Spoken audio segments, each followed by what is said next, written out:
Welcome to Better Together with your hosts, Emily Italia and Jennifer Morrow. When we all work together, we are stronger and can accomplish more for the kingdom of God. And now, here are the hosts of Better Together, Emily Italia and Jennifer Morrow. Hello, everybody, and welcome back to another episode of Better Together. As our intro says, I'm Jen Morrow. And I'm Emily Italia. It's great to be with you again. Yes, we hope everybody's been doing well. And how you been, Em? Been pretty good. Finally, I always feel like for the last 20 some years, my life has revolved around the school schedule and just kind of like getting into the school year and getting past all of the back to school stuff. So now I kind of feel like, all right, we've got a rhythm, it's less chaotic. We've gotten past the open houses and all the, back to, I don't know, parent-teacher stuff, Yeah. Mm-hmm. So, yeah, it kind of feels like a little bit more normal, but we're just on the cusp of the busy holiday runaway train. So You got that right. It's like the calm before the storm. yes. So, it's wonderful. I absolutely love this time of year, and I love all the things that go along with it, the family, the food, just the food. right. How are you doing with the stash of candy? Candy. Thank you for remembering. Folks, we're actually recording on All Hallows Eve. So, We are. did you make it? Do you still have something left for the trick-or-treaters? I do. I have one bag that I never got opened. So I'm so feel proud of you. The other bag has no chocolate left. It is just the sweet Just stuff. been picking through. Yeah, it's just the sweet stuff, like the Twizzlers and the lollipops. That's the only thing that's left in there. Oh my God. So, yeah, a friend of mine's going to come over and we're going to hand out candy. And I was like, well, you better bring a bag with chocolate because there's no chocolate. But you know Right. what? Bring it back up. The kids don't want. Last year when I handed out candy, the kids, because sometimes I let them pick their own, Yeah. they didn't want the chocolate. They You're wanted all the kidding. sweet stuff. So I feel like I may have done them a favor by eating all the chocolate. I love how you frame that. So This you're is welcome. really, benevolent on my part. I took one for the team, and I ate all the chocolate out of the bag. Love it. Love But it. yeah, Yeah, it's dangerous. You notice how they never make the snack sizes in adult candies, Yes. dark chocolate. Definitely I was dark like, I would be in trouble. Like this, it's a good thing that it's a lot of the stuff. I'm like, that's okay. Are you handing It's out like- candy? Do you have a lot of kids in Yes, your neighborhood? actually, it's going to be a little chilly today. Normally, my best good friend from 2 doors down, we get together on our driveway. We do the bonfire. We'll make pizza and bring it out and just hang out, wait for the kids to come up. It's so much fun. But it's going to be a little cold and windy tonight. So I think we're going to let the fire go and just. Yeah. But we'll take turns answering the door and just hang out. We used to go trick-or-treating with our kids together. So it was like this whole big group of us around the block. We'd take the little wagon to bring the kids because their little legs couldn't make it around the block. And then we started doing that. Like our younger daughter, well, my older daughter, her younger daughter were the same age. They were both like a year and a half. And that was like our first Halloween together. Now they're both 20 years old. That So is awesome. it's been a long-standing tradition. I love that. I tried to get my friend who's going to come over tonight and help me hand out candy until my husband gets home because there's a lot of the trick or treating starts like 2:00, isn't it? In my neighborhood. So I said instead of handing out candy, we could just dress up and go out and get our own candy. She's like, we're like adults. I'm like, I have a Gumby costume. You cannot tell who is in this costume. This is true. And I wore my Gumby costume to the monitor one year when I goodness. worked there. Oh my goodness. I got to work really early before everybody got in. And then so that when Marianne walked in, when Mary Standick walked in, I was sitting there with my Gumby costume on and like this press hat I had put on sideways and it said press on it. So I thought Love it. I still own it. And I was like, I could just put that Gumby costume on. My friend's like, no, Jen, you are 48. You are not doing that. I was like, all right, fine. But who's going to refuse to give you No, something for because the they don't know effort, there's an right? adult in there. You can't tell. Yeah, it's awesome. Well, we should ask Anyway. our in-studio guest, Father Zach, if he plans to be handing out any candy on campus this year. That's true. We should ask. We want to introduce our guest while we're meanwhile talking we about should do Halloween that. for like 10 We minutes. should do that. So we wanted to, we'll go back to a little what's going on in our diocese, but in studio with us today is Father Zachary Swantek, who is the Doctor of Sacred Theology and Chaplain of the Aquinas Institute, which is the Catholic campus ministry at Princeton University. So we're really pleased to have you with us today, Father Zach. Thank you. It's great to be with you. Yeah, this is wonderful. Yeah, So we're I going to think- have a whole episode today talking about Catholic Campus Ministry, young people, faith on campus. So I'm excited about this one. Me too, because good things happening in that arena. Right. So, So are there trick-or-treaters on Princeton campus, Walter? Well, there's certainly a lot of candy at the Catholic Center on campus. Okay. And then tomorrow for All Saints Day, we'll have also cupcakes and donuts and after Mass. Nice. oh gosh, I wish I were a campus minister. I know. Old enough for, young enough for campus ministry at this point. Like, I'd be there. Yeah. I love All Saints, All Souls days. I feel like there's, and, not growing up with that, because I didn't grow up Catholic per se. I didn't, become Catholic till later. I feel like it's such a good evangelization. Those are good evangelization days to kind of teach a little bit about our faith. Do you find that as well, like on a college campus? Do people know what All Souls, All Saints are, Father? Yeah, exactly. That many people are not really aware, and one of the great things we get to do is introduce them to the liturgical calendar, but in a way where they really feast with the church and fast with the church, so they get accustomed to these different traditions within the church of ways to celebrate different solemnities and feast days, and a lot of fun with that, with different foods or different customs. Yeah. And, go ahead. I was going to say, in this day of sharing, kind of who's who on social media, and you see all these celebrities and stuff, it's like an opportunity for the Catholic who's who. Like, who are the people who went down in history as being so influential in some aspect of the faith, and just that dynamic, having a person to look up to and to pray to be your intercessor. It's great to be able to get that message out there. And I think, with social media, we have an opportunity to do that in ways that we might not have historically. And I was curious, because you talk about that. So, a lot of the elementary schools, the kids will dress up as like they're saints, or they do living saints. I was talking to one of the principals of one of our Catholic schools in the Diocese of Camden, and she was saying that this year, so many of the young kids wanted to be Carlo Acutis, Oh, right? They that's so wanted to dress nice. up as him because they can relate. And also, a lot of them wanted to be, I might say the name wrong, Frassati? Is that Yes. right? Do the kids on college campus, is that too young, or are they aware of who Acutis and Frassati are? Well, certainly, yeah, they're very aware, and these are great role models for them as well, to see that even before college, like Carlo Acutis, that they can live out holiness, and then Frassati as someone who's, as a college student, as a young adult, who really witnessed to that and that joy of holiness. Yeah, that's important to remember too, that these are not people who are, overly solemn, let's say. I mean, they were joyful in their faith. They were really excited about sharing it and just really living that life to the full. What was Saint Frassati's little slogan was about "to the heights." Just go all the way in your enthusiasm for the faith. I love that idea. Yeah, agreed.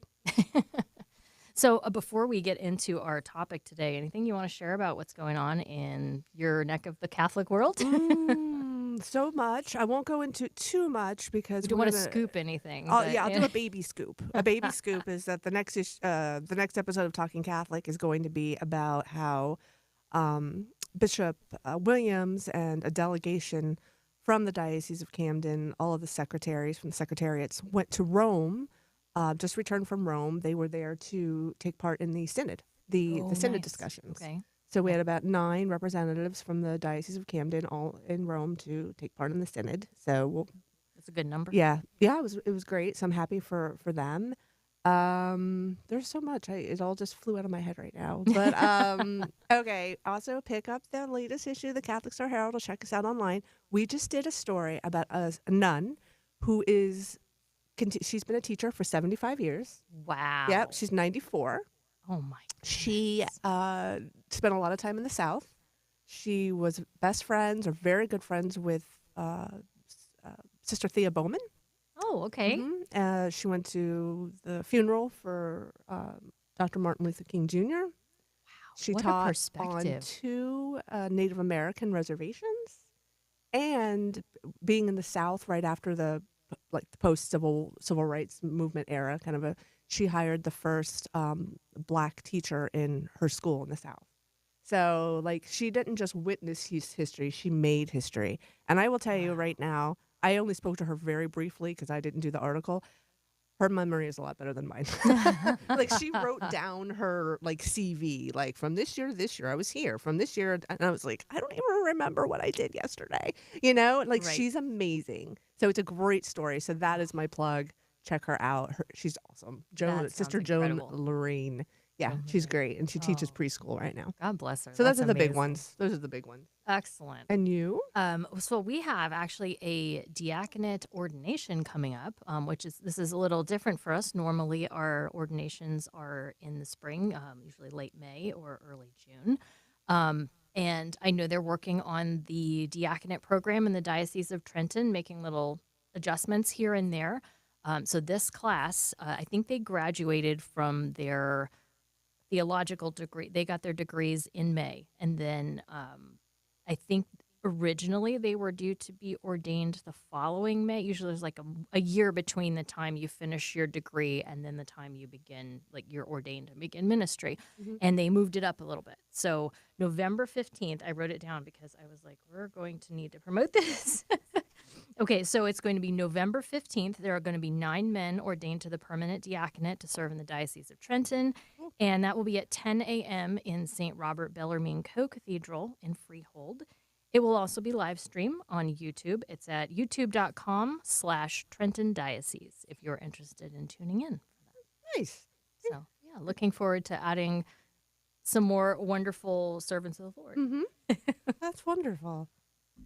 So, campus ministry. Why don't you talk a little bit about how this came up, this So topic? there's a lot of talk, a lot of percolating about what's happening to the church and the youth who are really kind of infusing the church with some more enthusiasm. We're seeing as numbers slowly increase, not only from the pandemic effects, but also just in general, we're seeing a lot of that happening among the young population. And there's a lot of people pontificating on why that might be. A lot of people talking about how young people are they're looking for something true. With all the fake and the AI and the weirdness happening out there, they're looking for something that has solid ground. And they're finding themselves in Catholic churches and finding themselves returning to faith. Maybe they were raised with it and they fell away. Now they're coming back. So we were interested in exploring how Catholic campus ministry might be contributing to that, and what our guests might be observing on Catholic campuses. And what's interesting is our guests today are both serving in secular institutions, but seeing this Catholic coming together. Mm-hmm. And that's unique for me. I attended a Catholic college, and so the whole college was Catholic campus ministry. In a very different way than you would experience it if you're going to a state or private institution that doesn't have a religious affiliation. Mm-hmm. So, yeah, really excited to kind of get that perspective and talk about how we might contribute to that in any way, or directing people to these resources. Those of us who have kids who are coming close to college age, how to direct them toward that Catholic presence on campus. So what does Catholic campus ministry look like on your campus, Father? Well, at Princeton University, which is a relatively small school, but it's amazing that there's a large Catholic presence. In fact, Catholics are the largest single denomination on campus. Over 15% of the students identify as Catholic. And there it means that when a student goes to Mass or goes to something in the campus ministry, they're not the only weirdo who cares about their faith, which is great. And so that they feel immediately that sense of community and support. And so it's wonderful serving as a full-time chaplain, that there's a lot of support for the students to grow in their faith, and with a campus ministry team where we can offer Mass on campus every day and twice on Sundays, offering confession for them each day, and also adoration of the Eucharist twice a week, as well as having Bible studies, seminars, lectures, service opportunities, and many opportunities for them to grow in the faith. Yeah. Okay, so that actually is a great lead-in. It's like we planned it, but we did it. To one of my questions. So how does all of those things you just mentioned, which is a lot, Yeah. how does that cultivate like a routine of prayer, like a spiritual discipline in a way, so that not only on campus, but is there a hope that that continues afterward because of, you know, Exactly. That our goal is not just to help them live their faith during their college years, but to help them to develop into lifelong intentional missionary disciples that begins first and foremost, the most important thing is their prayer life, their that kind of intimacy with God where they're living this relationship that can continue after college. And so the first thing is giving them opportunities for that by offering a mass and the sacraments, but also to help teach them how to pray by giving them opportunities both in first and foremost through our Bible studies, where we have student-led Bible studies, where just to note that the tremendous growth that's happening. That 5 years ago when I started, there were 40 students participating in Bible studies on campus. This year we have 40 students leading Bible studies on campus with well over 200 students Oh my. participating. And the idea is that they read the Bible together, they reflect on it, they pray together, and it normalizes prayer. It normalizes praying with Scripture and praying together with friends as well. But then we also have opportunities where they can meet one-on-one with myself or the other staff for formation in the prayer life so that they can put this into, make a habit of this where they have daily prayer, and so that they can have that confidence that wherever they go after college, that they'll continue to be developing that relationship with Christ. so you actually have a staff? It's not just you? Yes, it's a small staff of 4 others who support also with the administrative and the alumni support and fundraising, but as well as helping with the academic programming for the lectures and seminars that we offer, and to help work with all these wonderful student leaders that we have. So this goes beyond just a social setting for students to express their faith, but it's also enriching academically and spiritually, like helping them develop that side alongside of their, educational opportunity for which they're Yeah. enrolled. Yeah, exactly. So that starting with that foundation of prayer and their relationship with God, then it's very important to build up their faith so that they can, they're capable of so much, but often in their faith, they're not getting that education into the theology or spirituality or just a practical sense of how to live their faith. And so we want to give them these opportunities where they can gather together with a group of other students and to learn about different subjects and to ask questions. And then together as a community, it makes it, their faith grows tremendously, like very fast by being together and being able to help each other and ask questions and learn from each other. So I like that we're talking about asking questions.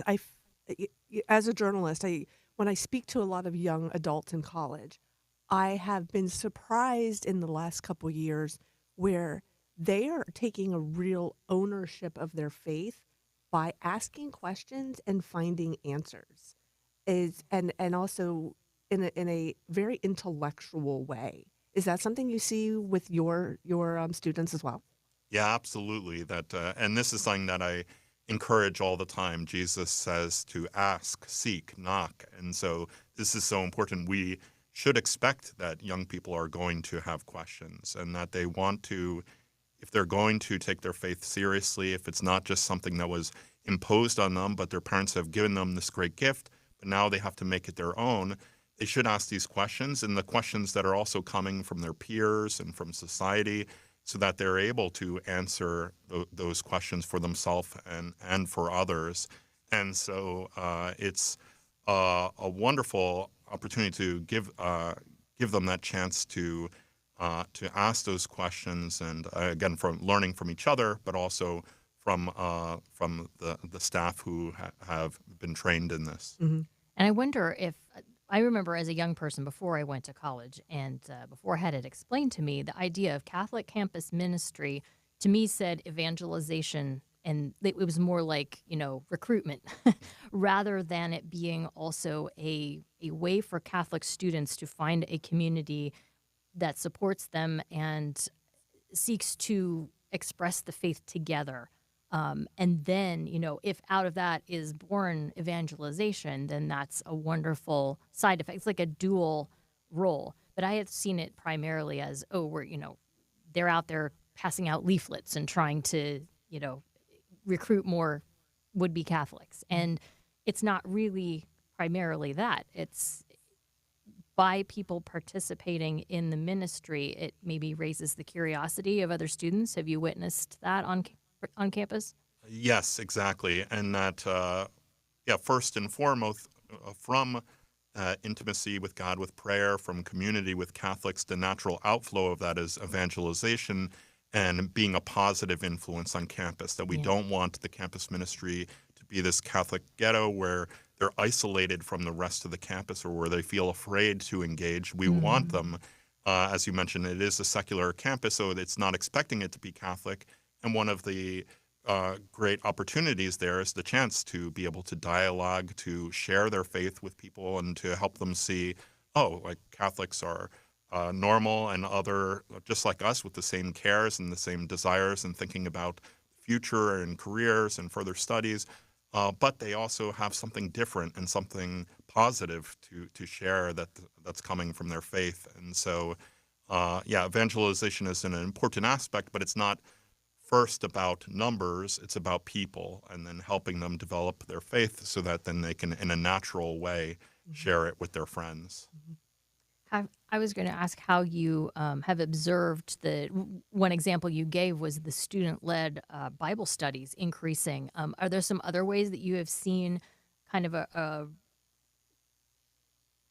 I totally lost the word, kind of being reinvigorated in the faith? Have you seen a remarkable difference in that in the last 5 years or so in your time among young people? Yes, as they come to develop a prayer life, or as they come to learn about the faith, they get more and more excited about it. And one of the wonderful things about now compared to when I was in college is that there's so many more resources for them, so that we don't have to provide everything that you can point them to things like Word on Fire, Ascension Presents, the Thomistic Institute, many different online resources that are often free as well. And so that I have seen students where they had no faith, where they were atheists, and then all of a sudden, by the time they graduate, they're so on fire with the faith and they know so much. It's amazing to me. And then often going on to go to a Catholic university for grad school or somewhere where they're studying theology and they're pursuing the faith even further, or even entering into the seminary or pursuing religious life after graduation.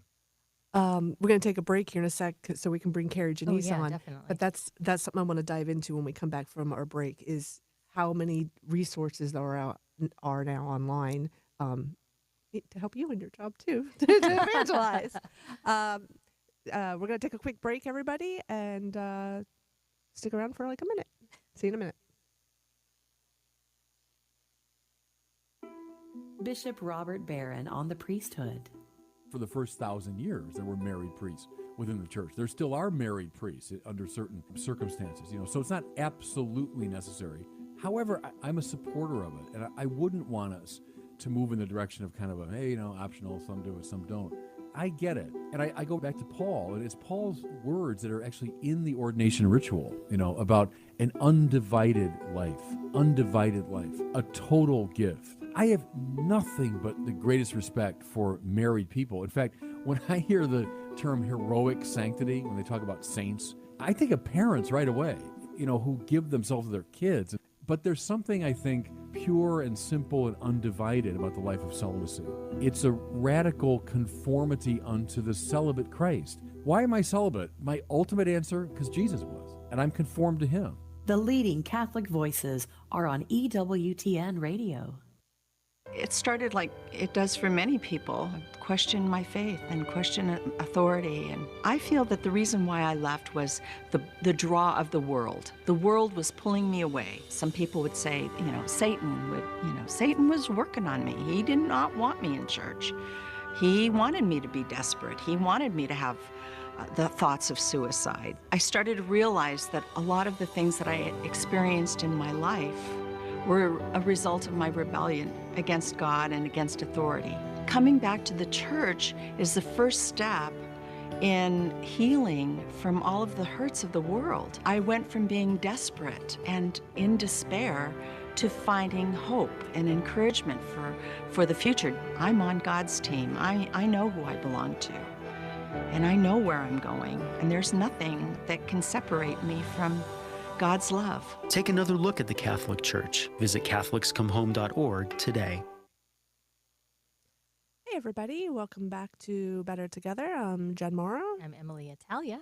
And in studio with us, we have Father Zachary Swantek, who is the Catholic chaplain at the Aquinas Institute from Princeton University.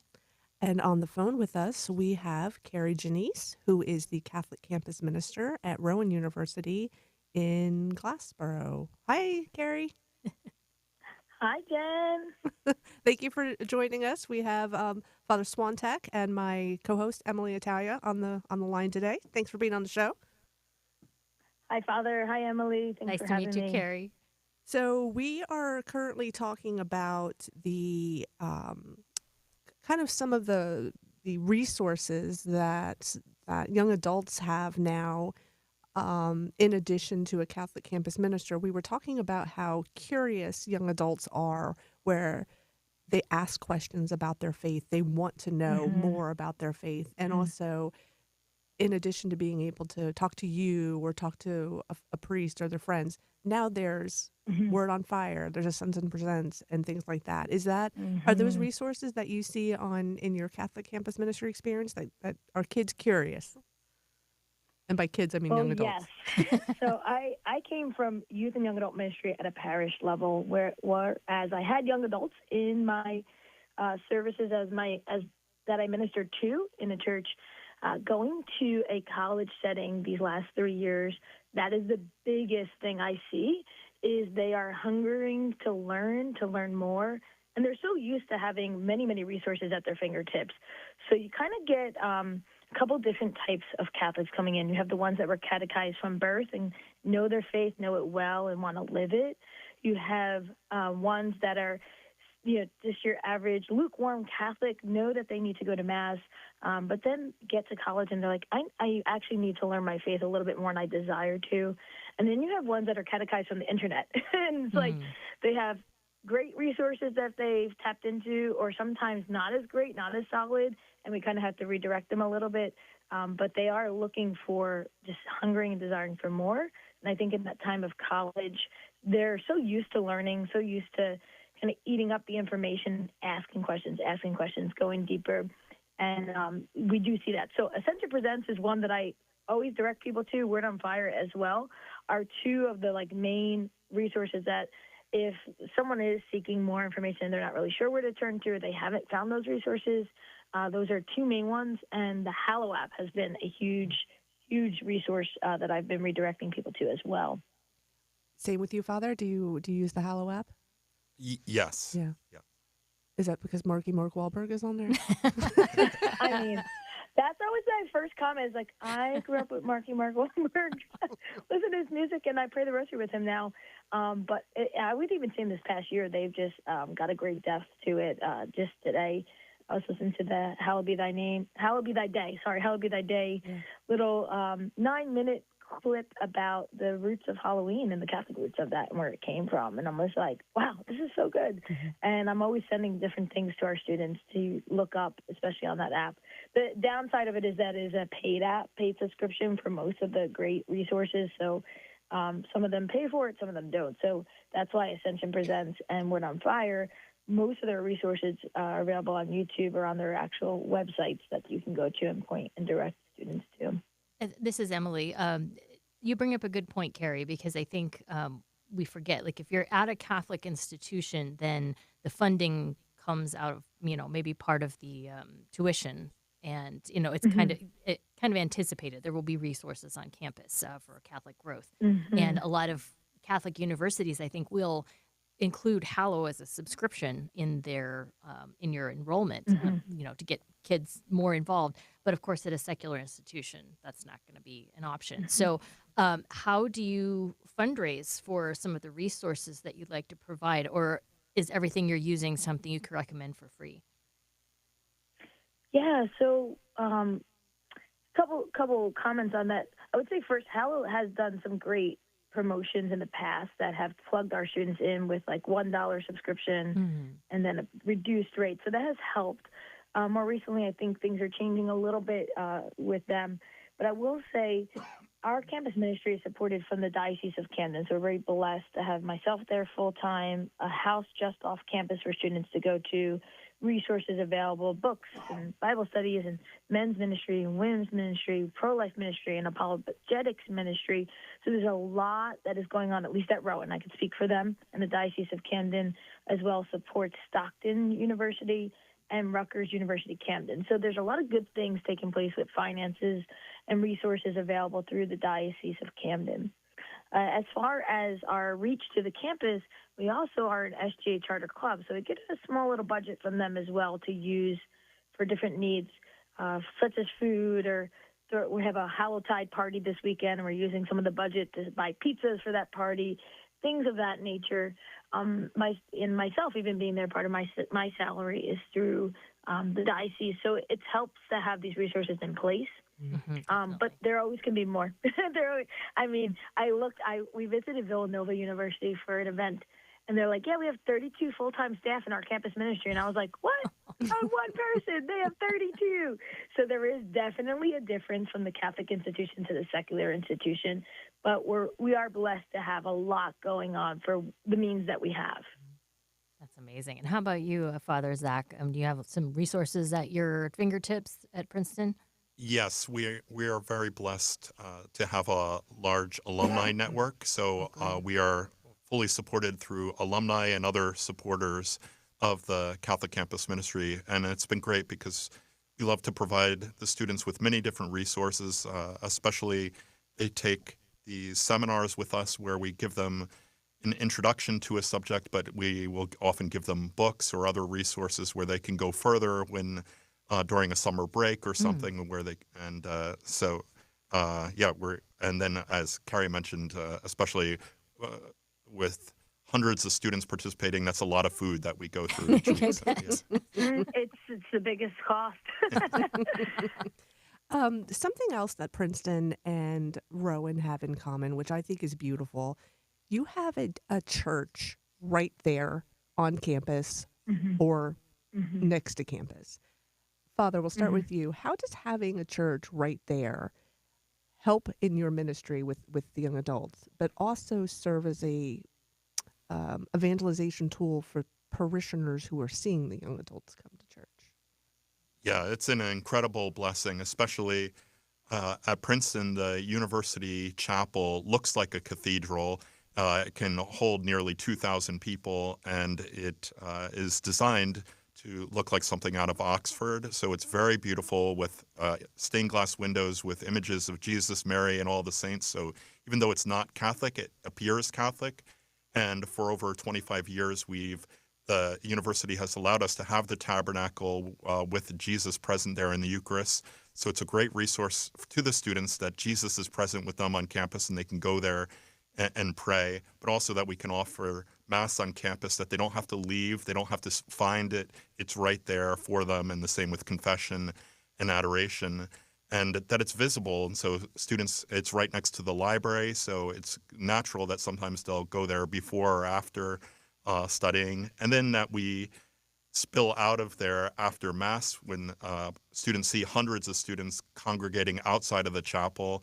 And then sometimes even where we'd have these kind of visible displays of faith, like a Eucharistic procession on campus, or on Good Friday, as Stations of the Cross around campus, but then always kind of leading us back to the chapel. It can help people who are just curious to kind of wander in and perhaps discover Jesus there.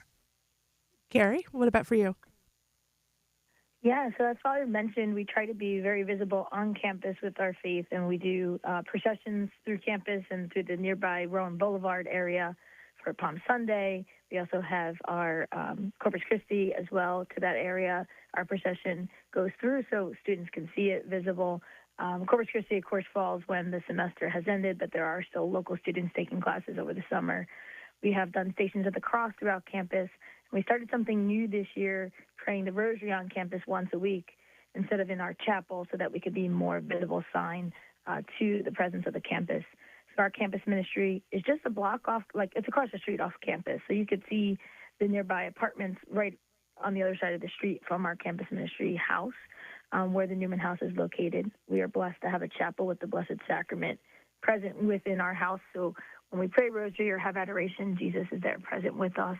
And then just 2 blocks off campus is St. Bridget University Parish, which is where the Newman ministry, the Newman House, falls under that parish life. So when I was in college, the Newman House would have masses right in the basement at Rowan University. I'm alumni from there. And it was really nice. It was right there, all right there. We'd be packed in. Even some locals would come because it was this Sunday 7 p.m. Mass. So it was a great time. If you weren't able to make Mass during the day, you can catch it at night if you were a local parishioner nearby. But at that point, I would say, looking back, the difference was it was a little hard transition for myself from college to parish life because I was in this little Newman House bubble. Everything took place there. It was this nice little comfy home. And I was surrounded mostly 90%, as I said, a few families would come, but mostly 90% of the students or the people that attended Mass were students. At this point now, I would say in the last 10 years, it changed over where the students attend St. Bridget University Parish, which is about 2 blocks off campus. You can hear the church bells from campus of the church on Sunday morning and even 12 noon and 6 p.m. in the daytime. And it's really nice to be in a setting of the parish life. Our students are on the Eucharistic minister schedule. Their altar servers very visible to the parish life and to other students. They're lectors. They are all part of the life of the parish and involved in ministries and all the things that take place. It does give life dose to the parishioners. It tends to be an older parish. There's another parish in Glassboro on the other side of town that is skewed a little younger because it's where a lot of the new homes were built and a lot of families live, where the side of town that St. Bridget University Parish is on tends to skew a little older parishioners. So it kind of gives a little life to the parish in that way. And some new families are starting to come in. It's really cool to see that. Our students are recognizing young life, family life in the parish, and to witness to that. But to see the students come in and be part of the life of the parish has been really nice, and then us to extend to the campus in other ways that we can be visible. One of the great blessings recently has been to have a newly ordained priest assigned to our parish. So Father Thomas Piro is one of the newly ordained just this past May and was assigned to St. Bridget University Parish as well as vocation ministry. And he has been very visible on campus, praying with the soccer team before matches and the volleyball team before their games, as well as doing different tabling events on campus. And I think when a student sees a collar, they just know Catholic faith. They come over, they ask questions. We were there present on a tabling event just last week, and the student was asking Father these deep questions like, well, how do you know God exists? And these deep philosophy questions. And that was really beautiful to witness, to see the conversations that can open up just because they knew Catholic priests are going to ask questions here. So where we are not visible with the church physically right on campus, we do a good job in trying to bridge that gap and direct people to the church. That's cool. Do you get that, Father? Do people come up to you a lot because of the collar?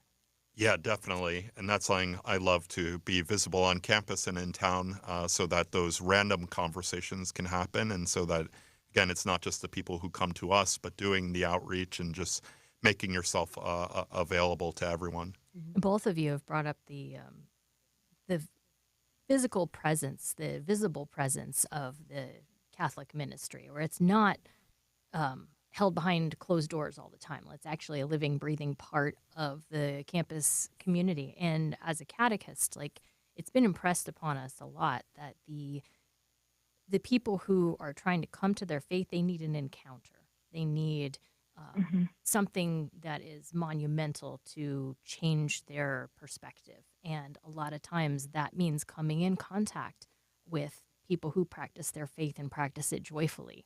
And so, the Catholic campus ministry sounds it's really contributing to a lot of this growth we're seeing in the young church, in that it's that visible presence that maybe sparks the conversation, sparks the interest, or, just it might start with curiosity, and then And Father Zach had even said that, you've had some vocations come out of Princeton University as a result of the presence.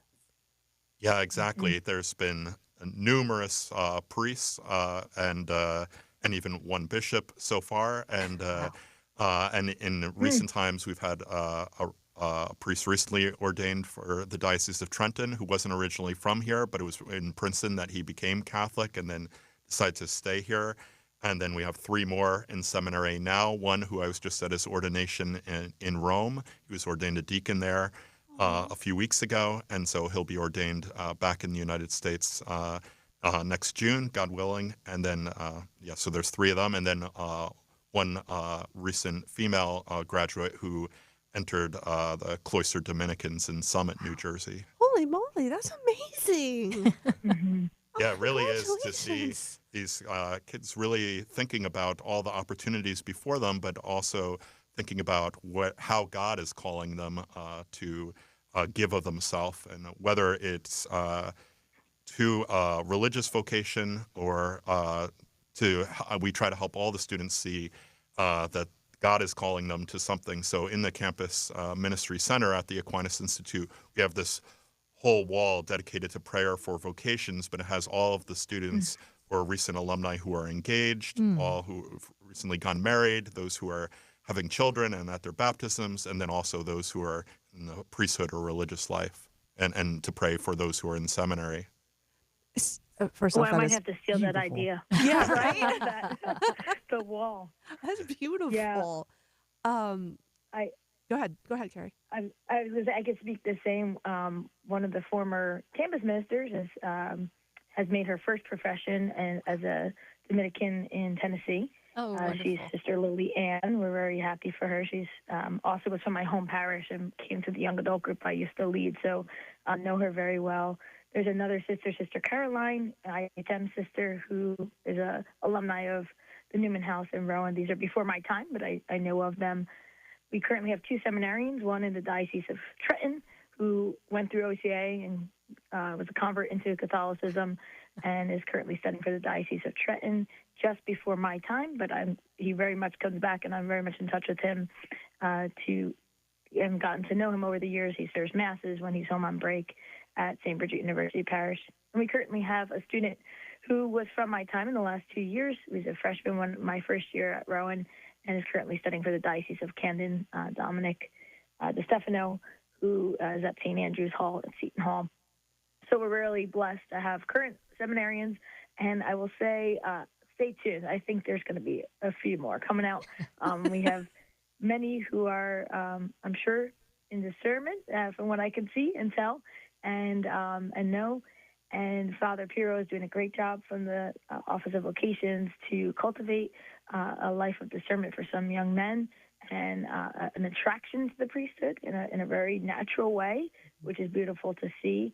And I think even we had Sister Cecilia, who just recently was transferred to Rome, and we have Sister Karen currently, who is a local religious who comes to all of our meetings, and even an attraction to the consecrated life.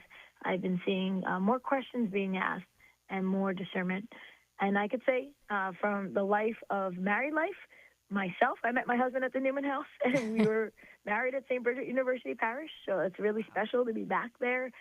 We have one son who will make his first Holy Communion at St. Bridget University Parish with our former chaplain as a private ceremony. We're really blessed to be able to do that, and it's a special connection to our family. I've attended, in the last 3 years of being the campus minister, over 5 weddings now from students who have come out of and met at the Newman House. So I'm always going to weddings still, and I feel like that era has never ended in my life. We're just continuously seeing young couples come out of the campus ministry and the ministry's former, where I used to work at Our Lady of Peace as well, in young adult ministry. So it's just been a blessing to witness many of them. And even the OCA program has been just up and rising in numbers, and we're seeing that all across the world with the Catholic faith. But in the last 3 years, now in the 4th year of teaching OCA, those numbers have been incredible to see young people coming to the faith and converts from other Christian backgrounds, but seeing this is the truth. This is where I want to be, and I know it. So hearing you, Father, and you, Carrie, talk about the vocation to religious life, priesthood, marriage, single life.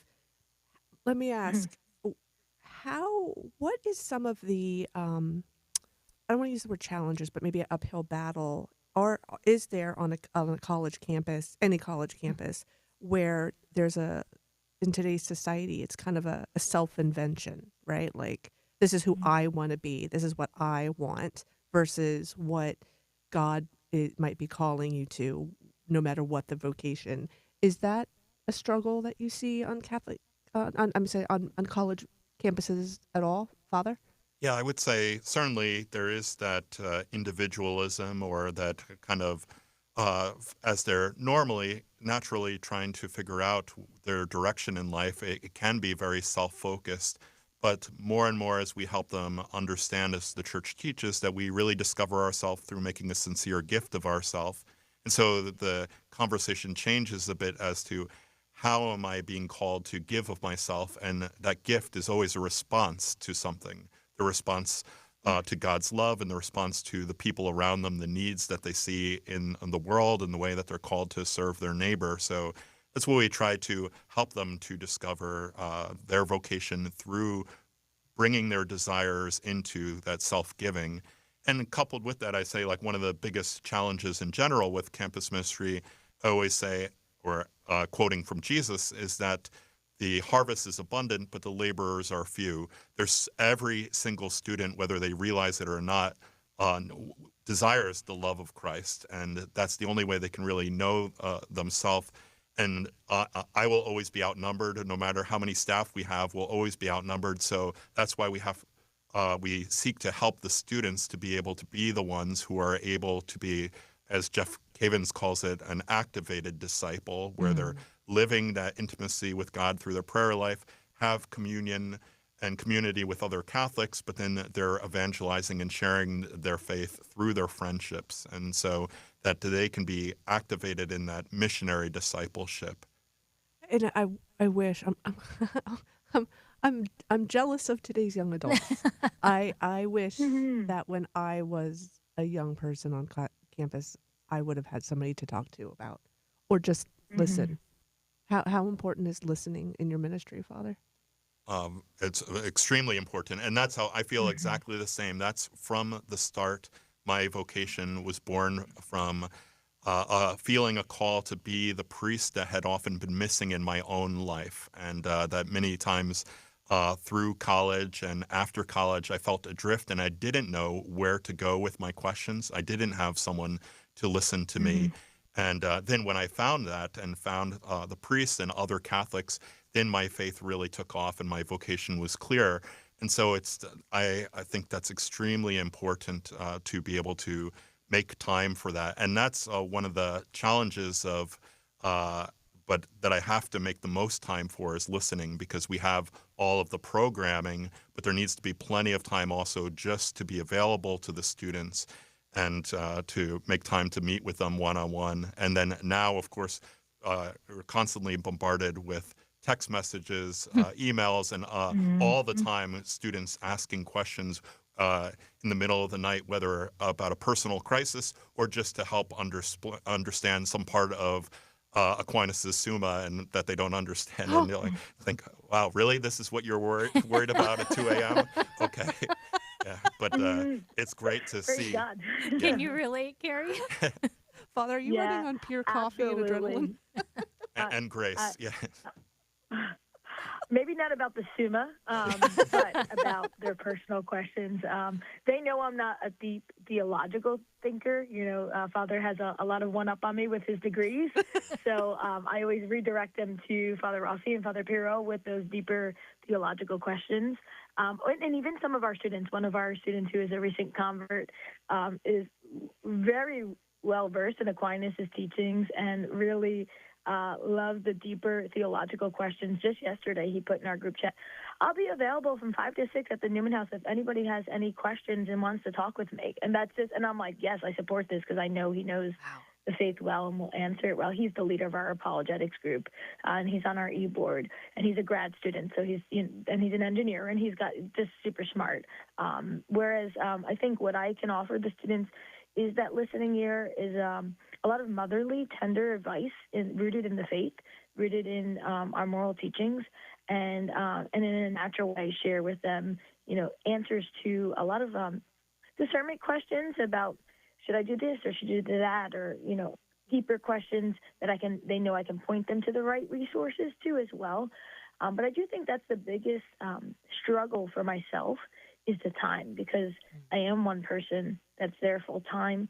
I'm doing all the background work, all of the posting and sharing and scheduling and different things that I always call it the background work that has to take place that the students don't necessarily always see, but I have to retreat to my office to get it done during my hours. But then I also like to be present with the students to pray the rosary together, to go to the service opportunities such as Joseph's House in Camden and feeding the homeless, and being there, accompanying them on that journey to have those experiences. And all of that kind of eats up of your 40-hour work week, right, that you have to put in. So getting all those little things done in between can sometimes be hard to balance the schedule properly in your own time frame of the work that you have to give, and being able to, of course, balance the time with my family as well, my family life. And there's times where I need to leave because I have to get to my son's soccer game because that's important. And so I'm relying on our really blessed to have a strong e-board leadership that I can rely on to help run things around the house that I can't maybe always be present for, like asking those questions of the faith to someone like our grad student that's on our e-board. Yeah. Having that support is essential, I think, and because in the moment, if someone has a question, and depending upon where they are in their journey, maybe if they don't get it answered right away, there's a level of frustration and oh, well, I went to so-and-so in the Catholic Church and they didn't respond or they didn't answer my question. So I imagine there's a little bit of pressure there to at least say, I may not have the answer immediately, but, let me get back to you, or check out this resource in the meantime, or here's a peer. I mean, what an amazing thing to have people who are knowledgeable within their peer group who can assist them in their faith journey. Yeah. Well, I feel like we could. We're gonna need another episode. Is what I'm saying. Is we're about out of time. But I have so many more questions that I didn't even write down that are coming out as we talk, like how Father runs on adrenaline, coffee, and grace to answer these questions at 2 in the morning. So coffee and Jesus is what I always say as well, Father. I'm right there with you. Nice. Sure. Well, Carrie, thank you so much for being on the show today, and Father Zach, you as well. Please come back. We're going to invite you back. We're not even going to let you out of the studio, Carrie. I know how to find you and to schedule the next one. So thank you both so much, Sure. and God bless you in your ministry. Absolutely. We appreciate you so much. Thank you. To everybody else, have a great month, and we will catch up with you soon.